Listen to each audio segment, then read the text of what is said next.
Doctor Chinnamail Anji Reddy గారు ఉమ్మడి కరీంనగర్, ఆదిలాబాద్, మెదక్, నిజామాబాద్ పట్టభద్రుల బీజేపీ ఎమ్మెల్సీ అభ్యర్థిగా మీ మద్దతు కోరుతున్నారు. మన దేశంలో ఎన్నికలు వస్తే మోడీ ఏం మాట్లాడతాడు? మందిర్, మసీద్, ముస్లిం, ముజ్రా, మంగళసూత్ర ఇవన్నీ మాట్లాడతారు. అన్నీ ఎమ్ములే. సో ఇవన్నీ మాట్లాడతారు ఎలక్షన్స్ వస్తే అంతే. సో బీజేపీ మొత్తం రాజకీయం అంతా ముస్లిం చుట్టే తిరుగుతుంది. సో ఎందుకు దేశంలో యాంటీ ముస్లిం మొబిలైజేషన్, సమాజంలో ఉన్న మెజారిటీ ప్రజల్ని ఒక మైనారిటీని శత్రువుగా ప్రమాదంగా చూపెట్టి, ఇప్పుడు అమెరికాలో ఏం చెప్తున్నారు ట్రంప్, ఇక వైట్స్ మైనార్టీ అయిపోతారు, వైట్స్కు దిక్కుండదు, వైట్స్ మైనార్టీల చేతుల్లో గిలగిలలాడాలి అని. ఇక్కడ సేమ్ బీజేపీ ఏం చెప్తోంది, ముస్లింల జనాభా పెరిగిపోతుంది, హిందువులు మైనార్టీ అయిపోతారు, ఇంకా 100 ఏళ్ళకు కూడా ఈ జనాభా ట్రెండ్ చూస్తే అయ్యే అవకాశమే లేదు. కానీ ఈ భయాన్ని రెచ్చగొడుతూ ఉంటారు.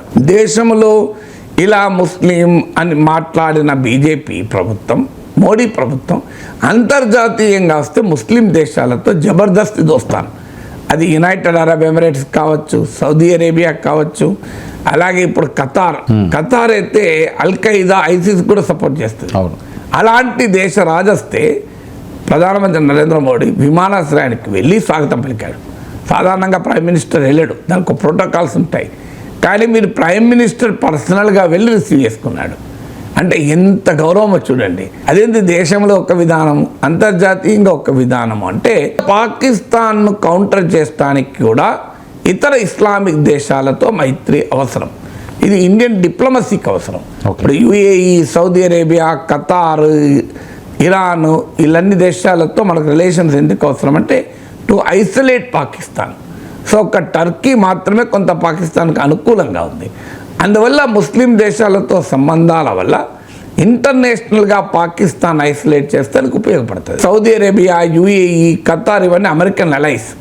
అంటే ఆ వెస్ట్ ఏషియాలో, పశ్చిమాసియాలో అమెరికా చెప్పినట్టు దేశాలు. అందువల్ల అమెరికాతో ఉన్న క్లోజర్ రిలేషన్స్ వల్ల కూడా ఈ దేశాలతో సంబంధాలు. ఇది రెండో కారణం.